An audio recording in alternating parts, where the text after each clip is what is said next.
ইমামতি করার দরকার নেই। কথা বলেন, কথা বলেন।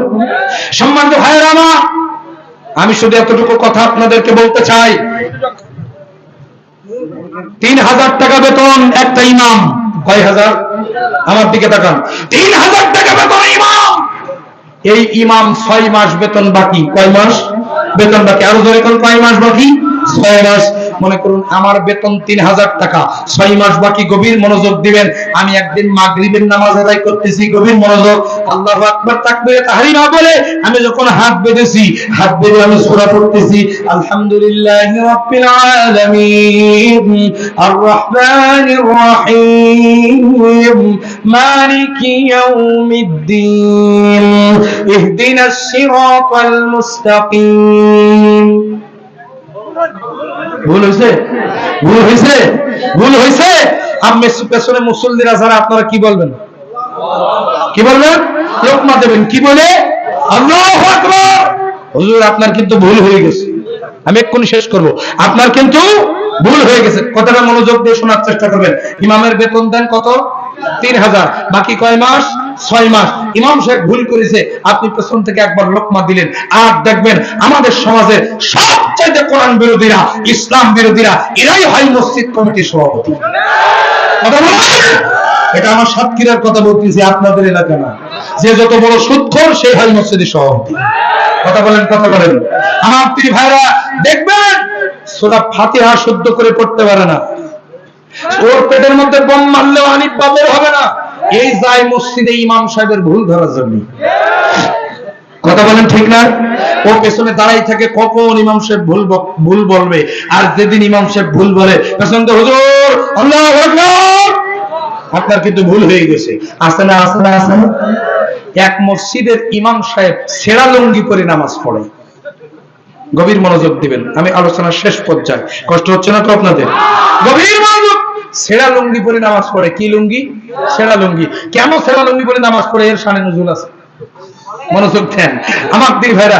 ইমাম সাহেবের বেতন 3000, বাকি হলো 6 মাস। ওই ইমাম সাহেব বাজারে যায়, তরকারি খোঁজে।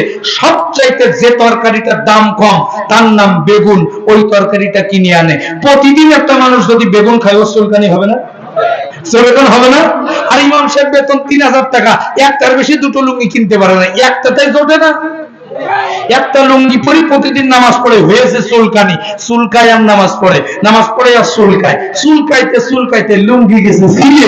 আর ওই লুঙ্গিটা একদিন মাগরিবের নামাজের সময় পেছনে পড়েছে। ইমাম সাহেব যখন সেজদায় গেছে, জাল জবর যা, তা জবর তা, যা তা অবস্থা। কতক্ষণ কতক্ষণ আমার দিন ভাই, ওই এলাকার মসজিদ কমিটির লোকজন প্রাইভেট কার ভাড়া করে নোয়াখালী থেকে গেছে চট্টগ্রামে ফতোয়া জানতে।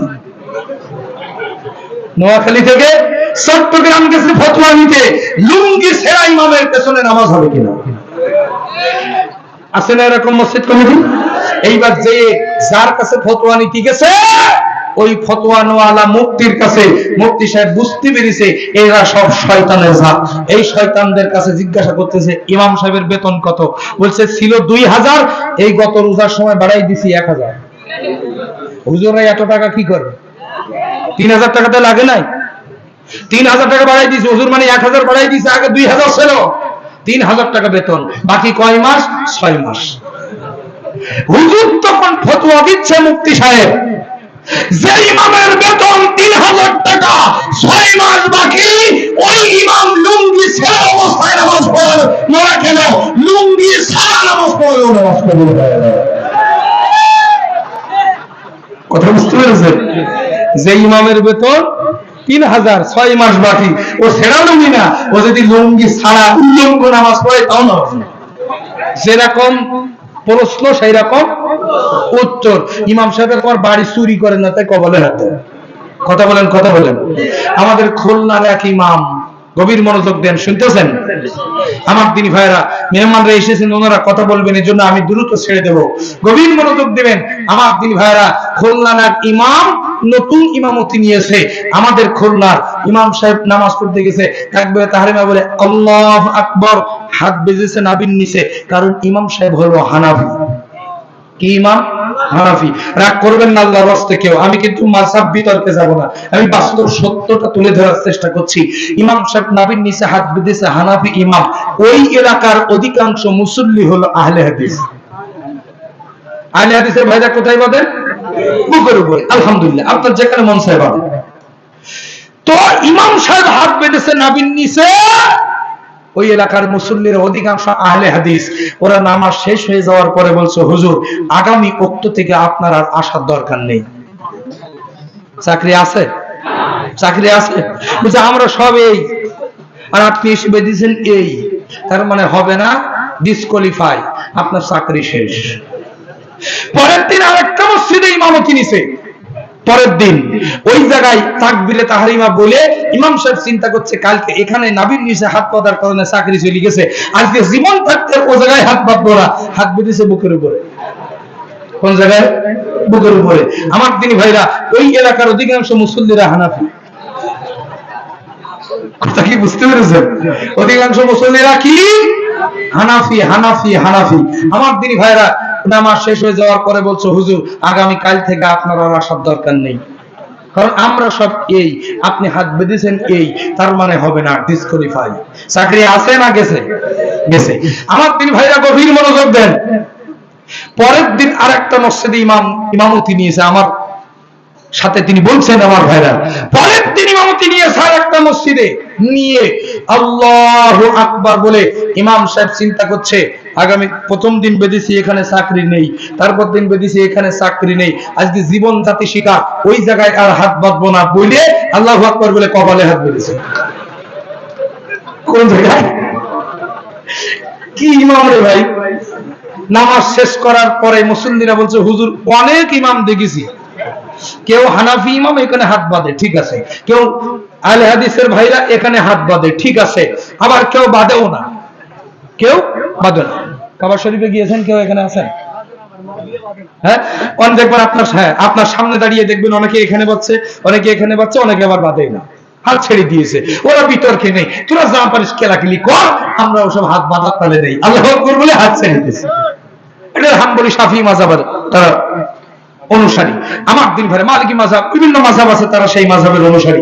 যাই হোক, মসজিদের ওই দায়িত্বশীল মুসল্লিরা বলছে, হুজুর অনেক ইমাম দেখেছি এখানে বাঁধে, অনেক ইমাম এখানে, আপনি বাঁধলেন কপালে, এর শানে নুজুল কি, ব্যাখ্যা বিশ্লেষণ কি? হুজুর তখন ডাক দিয়ে বলছে, এখানে হাত বাঁধার কারণে, নাভির নিচে হাত বাঁধার কারণে ইমামতি চলে গেছে, বুকের উপরে হাত বাঁধার কারণে ইমামতি চলে গেছে। চিন্তা করে দেখলাম, নাভির নিচেরও দোষ না, বুকের উপরেরও দোষ না, দোষ হলো আমাদের কপালের, তাই আমরা কপালে হাত বেঁধেছি। কথা বলেন, কথা বলেন, কথা বলেন।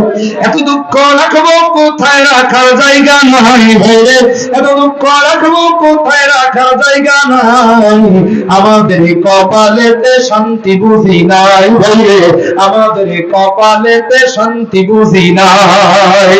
এত দুঃখ রাখবো কোথায় রাখার জায়গা নাই ভাইরে, এত দুঃখ রাখবো কোথায় রাখার জায়গা নাই, আমাদের কপালেতে শান্তি বুঝি নাই ভাইরে, আমাদের কপালেতে শান্তি বুঝি না।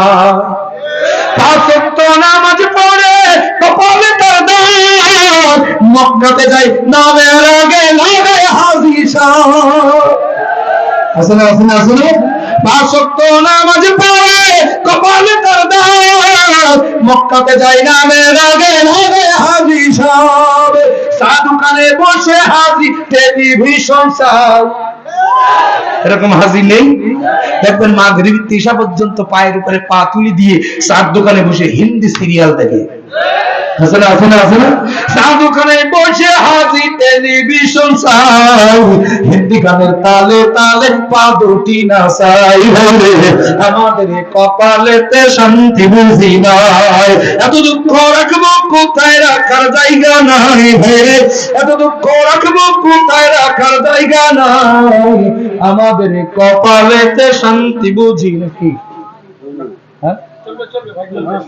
আচ্ছা আমার দিন ভাইরা, যে না আজকে এমনিতে অনেক রাত হয়ে গেছে, 11টা থেকে 1টা 10। আচ্ছা ঠিক আছে, ঠিক আছে, না ভাই আজকে এই পর্যন্ত থাক।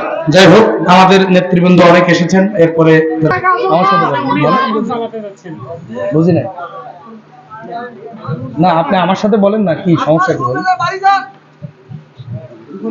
হ্যাঁ বুঝি নাই। না না আমরা 5 মিনিটে শেষ করব।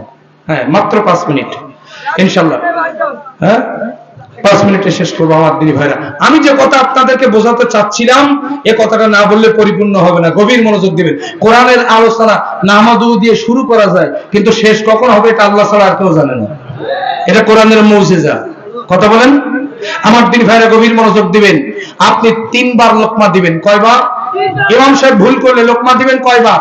3 বার। 3 বার যদি ইমাম সাহেব ভুল না শুধরায়, তাহলে ওই ইমামকে, আল্লাহ রাসূলের সুন্নাহ হলো তাকে ঘাট ধরে পেছনে টান দেন, যিনি নামাজ জানে ওনাকে সামনে পাঠান, নামাজটাকে কন্টিনিউ শেষ করেন। কথা বলেন। সুতরাং আমার ভাইরা 3000 টাকা বেতনের ইমামের 6 মাস বেতন বাকি, তারপরে ওই ইমাম যদি ভুল করে আপনি তাকে 3 বার লোকমা দিয়েছেন, ইমাম না শুধরালে ঘাট ধরে নিছেন। আমার প্রশ্ন হলো 250 মসজিদের 250 মুসল্লির ইমামকে 3 বার ভুল করলে যদি লোকমা দেন, জাতির যারা ইমাম, লক্ষ লক্ষ কোটি কোটি মানুষের ইমাম, তারা যদি ভুল করে কেন লোকমা দেন না? কথা বলেন ঠিক কিনা? যদি ভুল করে লোকমা দিতে হবে 1 বার 2 বার 3 বার গণ আন্দোলন করে তুলে লোকমা দেওয়ার পরেও যদি না শুরু হয়, ঘাট ধাক্কা দিয়ে নামিয়ে আল্লাহ কোরআন এবং সত্যের শাসন কায়েম করতে হবে। কথা বলেন ঠিক কিনা? আল্লাহর আইন এবং সত্যের শাসন কায়েমের আন্দোলন করা সব ফরজের বড় ফরজ। কথা বুঝতে পেরেছেন? সুতরাং আসুন, আজকের আলোচনা আমি আর সামনে যাব না। না রে ভাই চুপ করেন। আমার দিনী ভাইয়েরা 5টা বলেছিলাম, আজকে আর বলবো না। একটু সামনে আমি আর যাব না। যাই হোক, আলোচনা শেষে মহিলাদের সম্পর্কে কথা বলবো। মহিলারা 4টি কাজ করলে আল্লাহর জান্নাতে, বেশি কিছু বলা লাগবে না।